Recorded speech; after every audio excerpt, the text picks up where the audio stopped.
3 mornings running, Garrett Lowe had watched her from the corner of his eye and said nothing about it. She appeared at first light, coming up from the eastern side of the ridge where the juniper trees grew thick and the shale made walking quiet if you knew how to set your feet. She would stand there for 2 or 3 hours without moving, not hiding, not advancing, just present. And then sometime before midday she would be gone, as completely and silently as she had come. His 2 ranch hands hadn't noticed. Most men on the frontier didn't look up often enough to see what was standing still. But Garrett Lowe was not most men, and he had a particular habit, grown from years of solitary living, of reading the edges of things. The edges of weather, the edges of silence, the edges of a landscape that always had more in it than people assumed. He was 53 years old, built lean and angular by decades of outdoor work, with hands that were scarred from wire and wood and the particular violence of honest labor. He had come out to this stretch of New Mexico country 11 years earlier, following nothing more specific than the need to put distance between himself and the life he had failed to keep intact back east. His wife Margaret had died of fever in the 3rd year of their marriage, and his son Thomas, who had been 7 years old when they came west together, who had learned to ride before he could read properly, who had loved the prairie in the uncomplicated way that children love things. Thomas had been killed in a collapse at a mining operation near Socorro when he was 19. A wall of unsupported earth that the foreman had known was unstable. A foreman who had said nothing about it and gone on to manage 3 more mines after the inquest found insufficient evidence of negligence. Garrett had sat in that courtroom and watched the man walk out and had understood something about the world that he had never quite unlearned. That silence, when it was the wrong kind, cost people everything. He had built his ranch in a shallow valley where 2 ridges came together and the grass grew sparse but persistent, tending roughly 160 head of cattle with the help of a middle-aged hand named Cord and a younger one called Prairie, who barely spoke but worked harder than any man Garrett had employed in 3 decades. The nearest town was a full day's ride south, which suited him. He was not antisocial by nature, but he had arrived at a stage of life where the company of people he hadn't chosen felt like a tax he could no longer afford to pay. He kept his land well, maintained good water for his stock, and asked almost nothing of the world except to be left alone. On the 4th morning he went up the ridge. He did not take his rifle. He had stood at the door and considered it for a long moment, turning the familiar weight of the decision over in his mind, and then he had leaned it back against the wall and gone out empty-handed. Whoever had been standing on that ridge for 3 days without acting had already had ample opportunity to make his life difficult and had chosen not to. That told him something he was willing to trust, at least far enough to walk up a hillside in the early morning without a gun in his hands. The slope was steep on the eastern face, and he went up slowly, not bothering to move quietly, letting his boots announce each step on the loose shale. That was deliberate. He wanted her to hear him coming. He wanted to give her the chance to decide what she was going to do before he got there, so that whatever was waiting at the top would be her choice and not something forced by surprise. She was standing when he crested the ridge, as he had expected. Not crouched behind a rock, not poised to run. Standing in the open morning air with her arms loose at her sides, watching him come up the last stretch of slope with an expression that gave him almost nothing to read. She was young, perhaps 17 or 18, he guessed, wearing a deerskin dress and moccasins that had seen hard travel, her dark hair pulled back from a face that was angular and very still. Her eyes were the particular kind of dark that contains a great deal of light when the sun catches them directly, and they were fixed on him with a steadiness that most grown adults couldn't manage, let alone someone her age. He stopped about 12 feet away, and they looked at each other in the pale morning silence. "Morning," Garrett said. She did not respond immediately. She studied him the way a person studies a document they need to understand before they sign. Carefully, without hurry, taking in details that mattered. Then she said in English that was careful and deliberate but not halting, "I have been trying to decide whether you are a careful man or simply a quiet one." Her voice was low, measured. "I think you are both." Garrett considered that for a moment. Most people who've spent time watching someone before they speak tend to be careful themselves. Something in her expression shifted slightly, not into warmth exactly, but into a kind of acknowledgement. She had expected him to ask what she wanted, or to bristle at her presence, or to demand an explanation. She had not expected him to simply answer what she had said. "My name is Yuma," she told him. "I come from the Mescalero camp, 2 ridges north. I have been sent here to ask you something.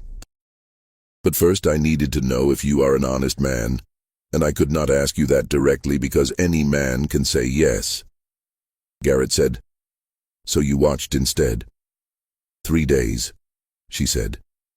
"I watched how you treat your animals, how you treat your hands, whether your fence lines go where you say they go, or whether they creep." She paused.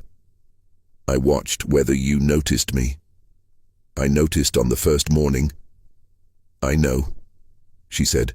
"You went back to your fence. That told me something." He had spent enough years in this country to understand that he was not going to rush this conversation, and that attempting to would cost him whatever it was she had come to offer. He said, "Come down to the house. I'll make coffee, and you can tell me what you need." She studied him one more moment, one more. Then she came down off the ridge beside him without ceremony, and they walked back across his land in the growing light. And somewhere in that walk, something between them settled into a different register, quieter, more serious, and both of them felt it. If you're following this story and it's holding you, go ahead and hit that like. It costs you nothing and it helps more than you'd think. The coffee was made in an old tin pot that had belonged to Margaret, and Garrett set 2 cups on the table without asking whether she wanted one. She wrapped both hands around the cup when he placed it in front of her, a gesture so human and so ordinary that it caught him slightly off guard, and he looked at her across the table and waited. She told him what had happened 6 weeks earlier on his eastern pasture. 3 men from her camp had been traveling south through the corridor their people had used for generations, carrying trade goods to a meeting with a merchant in the next valley. The route cut along the eastern edge of Garrett's property, through a dry draw where a line of cottonwoods grew up against a limestone wall. It was a route that had been used without incident for as long as anyone in her camp could remember. But 6 weeks ago, 3 shots had been fired in that draw, and the 3 men had not come back. Yuma's grandfather had sent search parties. They found the bodies 2 days later, buried in a shallow cut in the limestone wall, hidden badly enough that she thought the men who did it had not expected anyone to look carefully. She said this without tears and without theatrics, in the same deliberate English she had used from the start, and the absence of performance in it was more affecting than any amount of grief on display would have been. She was not telling him a story. She was delivering a report, the way a person delivers information they have spent weeks carrying alone and have finally found a place to set down. She told him she had tracked the men responsible. She was a skilled tracker. Her grandfather had taught her from the time she could walk, and she had spent the week since the killing following a trail that had taken her to the edges of the nearest town, where 3 men connected to a land speculator named Virgil Creed were known to ride. She had watched those men from a distance. She had collected what she could, spent brass from the draw, a print from a distinctive boot sole with a broken heel plate, a torn piece of cloth snagged on the limestone wall. But none of it meant anything without a white witness to put it in front of a marshal. No Apache testimony would be entered into a territorial court. No Apache evidence, however thorough, would survive the first objection from any lawyer Creed could afford to hire. She needed someone whose word would be heard. Someone who was there, or near enough to there, to have credibility. And she needed someone whose land the killing had happened on, because that gave the marshal grounds to open an investigation without relying on her account alone. She needed Garrett Lowe. He sat with his coffee and looked out the window at the eastern pasture, visible in the distance, the line of cottonwoods a darker streak against the pale land. And as he looked at it, a memory surfaced, clear and unwelcome, from 6 weeks ago. A morning in late spring when he had been mending the south fence and had heard what he had told himself were hunters. 3 shots, close together, from the direction of the draw. He had not investigated. It had not sounded like his business. He set down his cup. "I heard the shots," he said. Yuma looked at him. She did not say anything. 6 weeks ago, late morning, I was at the south fence. I heard 3 shots from the draw and I told myself it was hunters. He said it plainly, without flinching from what it meant. I didn't go look. There was a silence at the table that was neither accusatory nor forgiving. It was simply present, the way truth is present when it arrives without softening. "You didn't know," Yuma said finally. "No," Garrett agreed, "but I know now." She waited. He thought about a foreman who had known the earth wall was unstable and had gone on to manage 3 more mines. He thought about a courtroom with insufficient evidence because no one who had been there was willing to say what they had seen. He thought about the particular quality of silence that isn't ignorance but is something you choose, and the price it charges, and how long you carry the invoice. "Show me the drawer," he said. "Show me what you found. And then we'll talk about what comes next." She stood without hesitation, and Garrett Lowe followed her out into the morning light. The walk to the eastern drawer took them 20 minutes across ground that was dry and flinty underfoot, scattered with creosote and the occasional stand of prickly pear, the cottonwoods visible ahead as a line of darker green against the pale sky. Garrett had ridden past this drawer 100 times. He knew the sound it made in wind, knew the way it trapped shadow in the mornings, knew the limestone walls that ran along its western edge like the spine of something ancient, buried partway into the earth. But he had never had occasion to look at it closely, and now, walking into it with Yuma beside him, he saw it differently. The way you sometimes see a familiar place differently when another person shows it to you. She brought him to the section of wall where the bodies had been buried. The earth had been filled back in, and the loose shale repositioned on top. But she knew exactly where to look, and once she showed him, he understood how someone hasty might have missed it, and someone thorough would not. She showed him where she had found the spent brass, 3 casings, still in her possession, wrapped in a piece of cloth. She showed him the broken heel print, pressed into a patch of clay near the base of a cottonwood, almost perfectly preserved by the shade that had kept the ground damp. And she showed him the torn cloth, a piece of grey wool, the kind used in a particular style of work jacket that the territory's larger outfitters sold in quantity. She presented each piece of evidence quietly and without editorializing, setting it before him the way you set evidence before someone you are asking to judge, completely, without withholding, trusting that the evidence itself would do the work. It did the work. Garrett stood in that drawer for a long time, looking at everything, touching nothing, letting the place speak in the way that places speak when you're quiet enough to hear them. He had spent enough years reading land to understand what a space held and what it said about what had happened inside it. This drawer said 3 men had entered here and not left under their own power.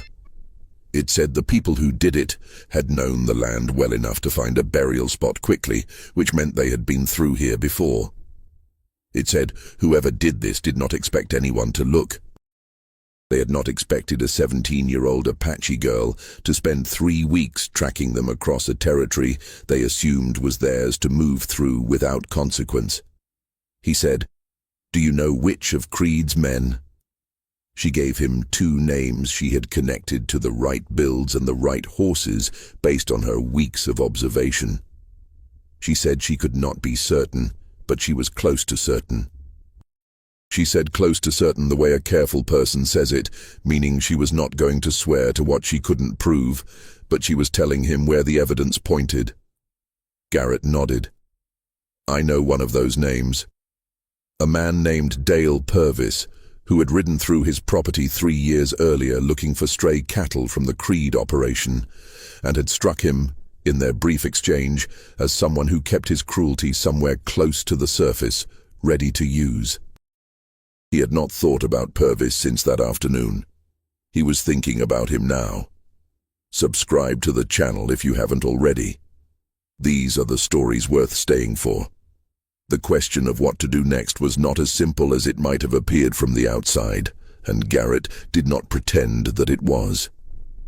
He stood in the drawer with Yuma and said so directly, because she deserved directness, and because he was too old to waste either of their time on anything less. Virgil Creed was the most significant landowner in the valley south of his ranch, a man who had arrived in the territory 8 years earlier with Eastern money and the specific kind of ambition that treats land as a resource to be acquired rather than a place to be lived in. He had expanded steadily, buying out neighbors who needed to sell and pressuring those who didn't, until they found it easier to agree. He had the county sheriff in his pocket. Garrett knew that the way everyone in the territory knew it, openly and without anyone doing much about it. But the territorial marshal was a different matter entirely. His name was Cal Renfrew, and he operated out of a town 3 hours north that sat outside Creed's sphere of influence.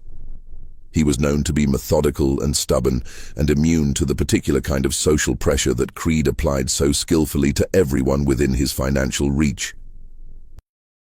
Garrett had met him twice, and found him to be the sort of official the territory desperately needed more of. A man who thought the law was a thing that applied to everybody, without exceptions carved out for the people who could afford to pay for them. If I ride to Renfrew, Garrett said, I am going to be making an enemy of Creed.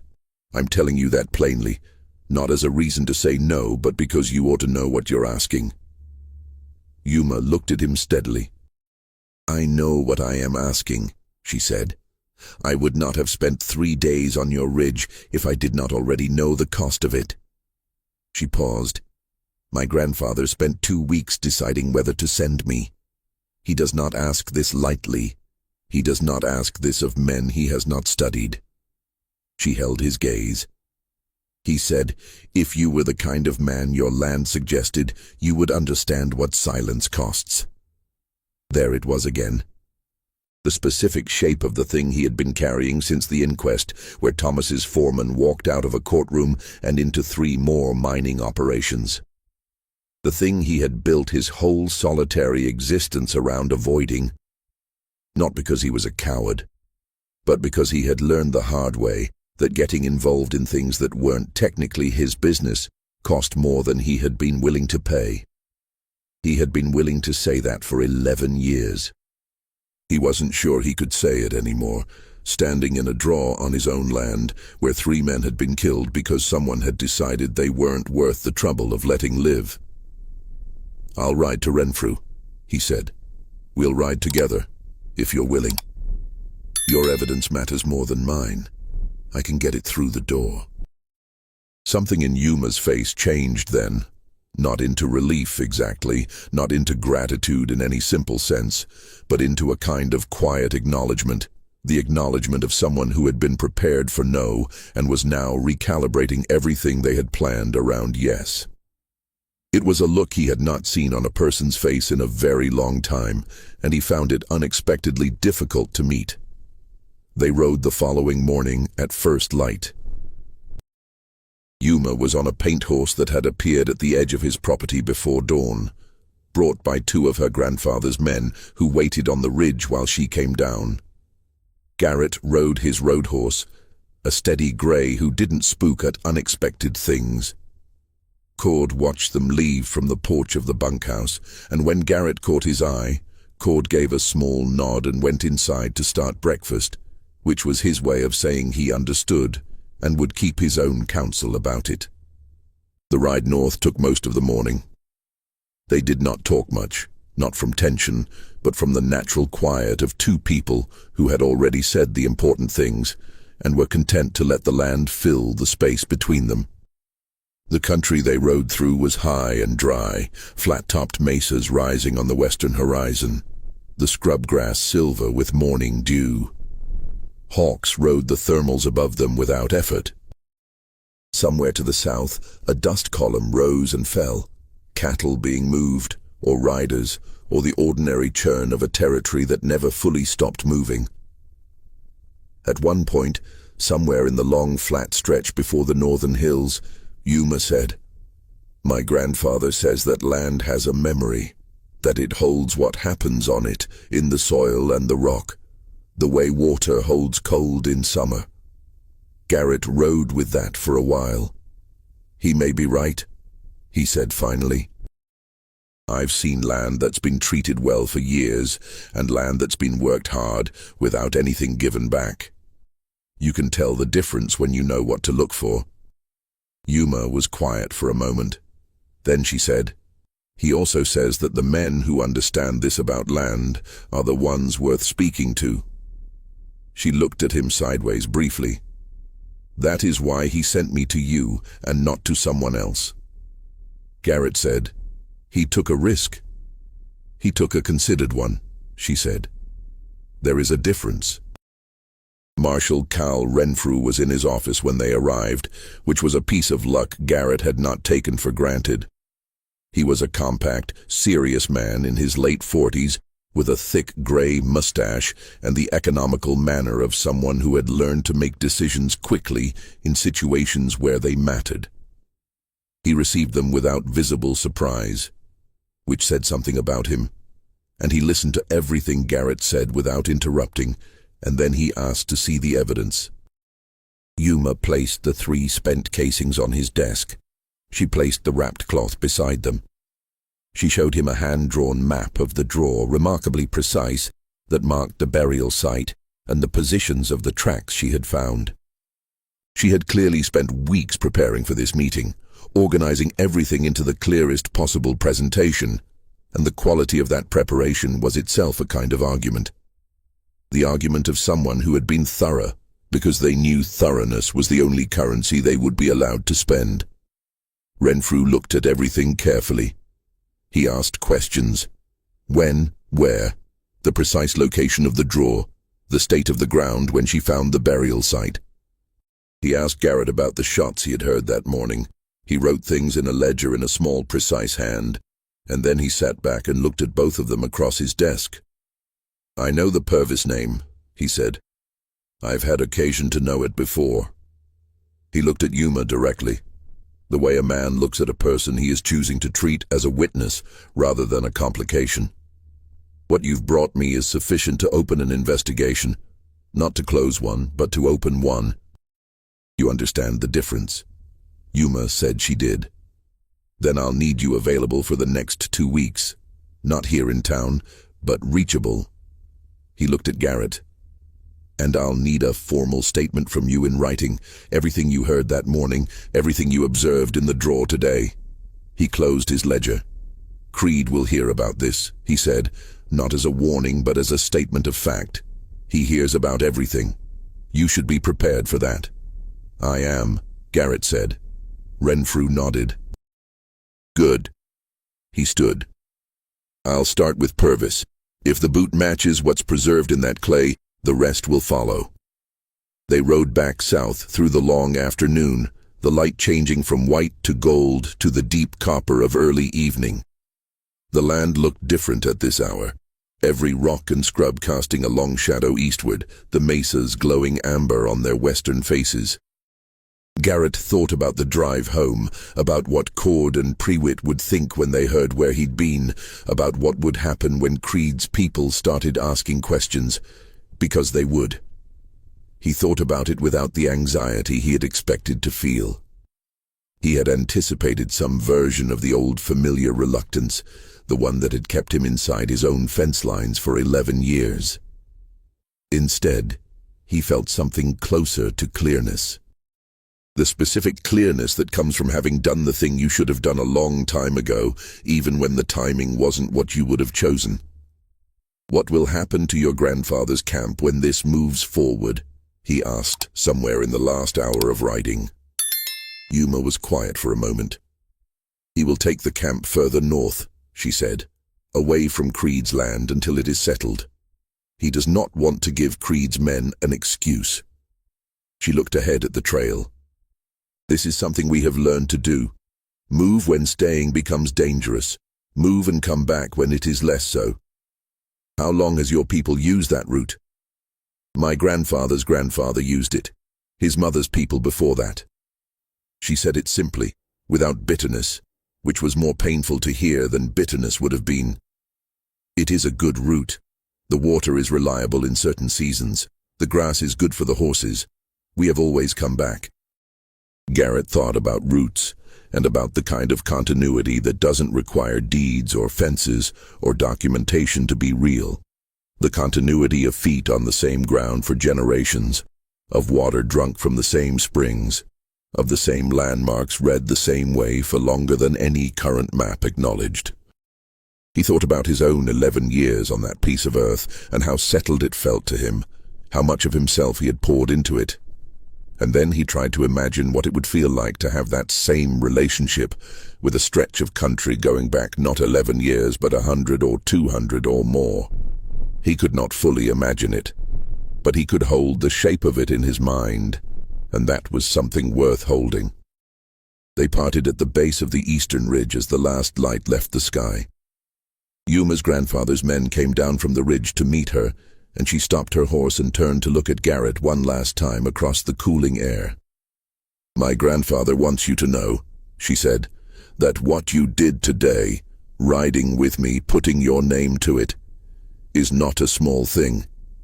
He asked me to tell you that." Garrett said, "Tell him I heard shots on my own land and did nothing about it." "This is the beginning of doing something." She looked at him for a moment with that precise, level attention that had characterized every exchange they had had since the ridge. And then she nodded once, slowly, and turned her horse up the slope. He watched until she and the two men disappeared over the ridge into the last of the evening light, and then he turned his own horse toward home. Cord was on the porch when he got back. He had held supper, which was Cord's version of concern, and he said nothing about where Garrett had been and asked no questions. And Garrett sat down to a cold meal in a warm kitchen and felt, for the first time in a long time, that he was sitting in a place that meant something more than just the walls around it. What happened over the following 3 weeks was not clean or fast. Clean and fast, Garrett had learned, were the province of stories told after the fact, not events as they actually unfolded. What actually unfolded was this. Renfrew rode to the draw and documented the burial site and the clay print. The print matched a boot belonging to Dale Purvis, confirmed by the man who had sold him the boots and remembered the broken heel plate because it was unusual enough to note.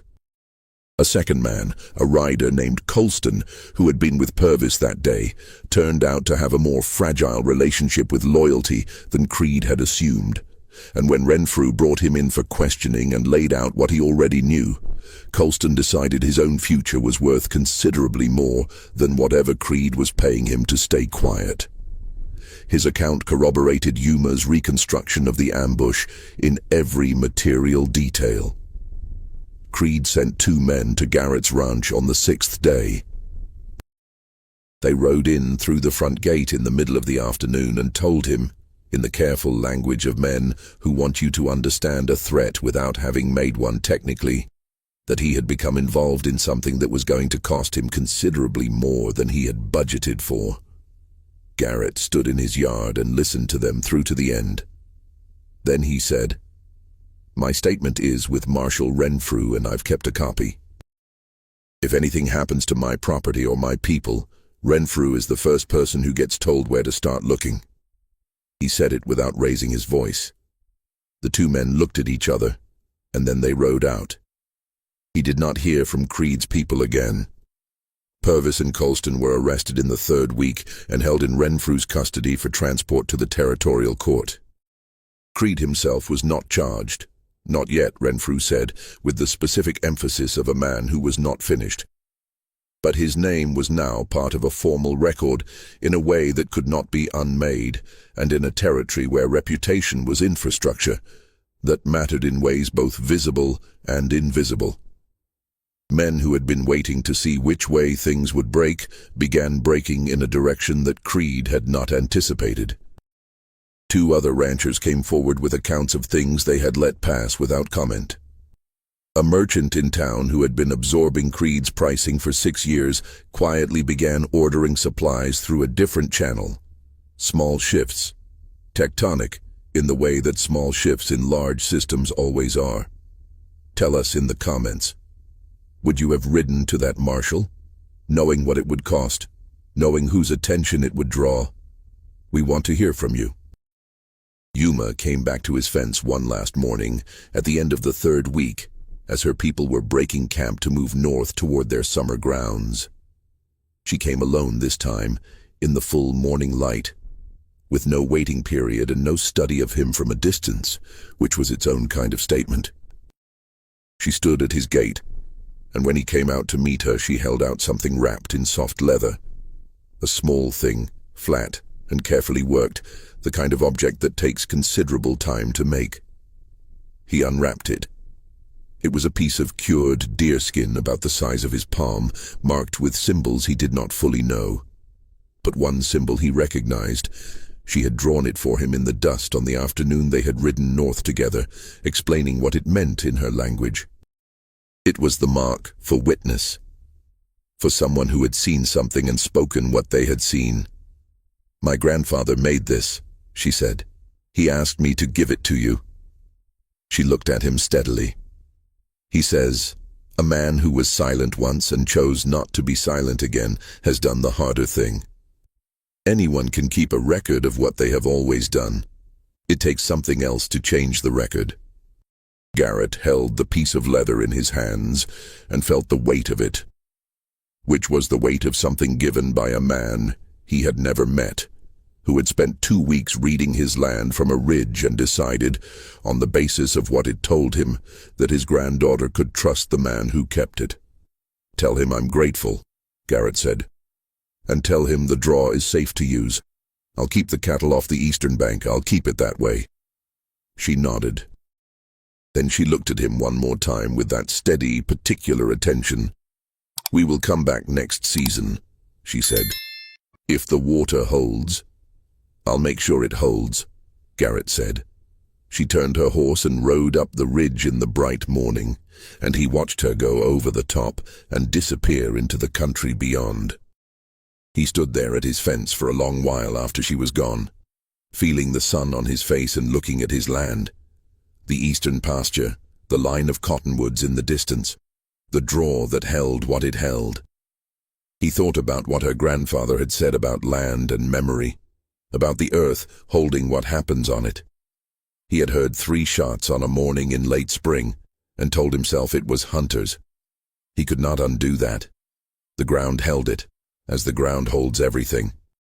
But he had done the other thing too, eventually, and the ground held that as well.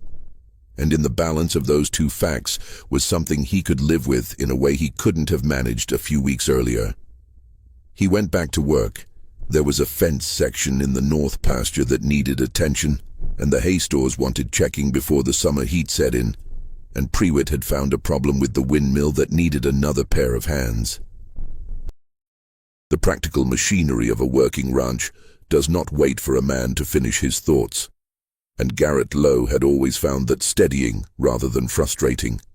The way the land keeps demanding your attention, keeps pulling you back from whatever you are turning over in your head and asking you to simply be present, to simply do the next thing. He nailed the piece of worked deerskin to the inside of his gatepost on his way past, where it could be seen clearly from the trail. Not displayed, not hidden, simply placed where it belonged, in the quiet company of the land that had apparently been speaking for him all along to people who were paying the right kind of attention. That afternoon, Cord noticed it and didn't say anything. Prewitt noticed it and said quietly, "Good." Garrett nodded and went back to the axle he had been working on when all of this started, which was still broken and still needed fixing, and which he fixed before the sun went down. There is a particular kind of justice that does not arrive with noise and ceremony. It does not fill a courtroom with speeches. It does not write itself into the history books in letters big enough to be read from a distance. It arrives the way a season arrives, slowly, inevitably, because the conditions for it were prepared in advance by people who did the quiet, unglamorous work of preparing them. A girl who spent 3 weeks tracking killers through rough country because the men she lost deserved better than an unmarked grave in someone else's limestone wall. A man who had been carrying a silence for 11 years and found, one particular morning, that he had finally come to the end of what it was worth. A marshal who believed the law applied to everybody and was willing to do the tedious, careful work of proving it. None of them were larger than life. None of them were operating in a story that anyone was watching. They were just people who did what needed doing, in a piece of frontier country that had seen more of the wrong kind of history than the right. And what they did mattered in the way that things matter when they are true and done for the right reasons, and directed at something that genuinely deserves to change. The eastern draw is quiet now. The cottonwoods grow up against the limestone in the afternoon shadow. Each spring, when the corridor route brings travelers through from the south, there is a gate on the western edge of that valley with a small piece of worked leather nailed to the inside post. People who know what it means come through without hesitation. People who don't know what it means don't need to. The land holds what happens on it. It always has. If this story found you at the right moment, leave a like, subscribe to the channel, and drop a comment below. Tell us, have you ever had to choose between staying quiet and saying what you saw? The frontier is full of those moments. So is the world we live in now. We would love to hear from you, and we will see you at the next story.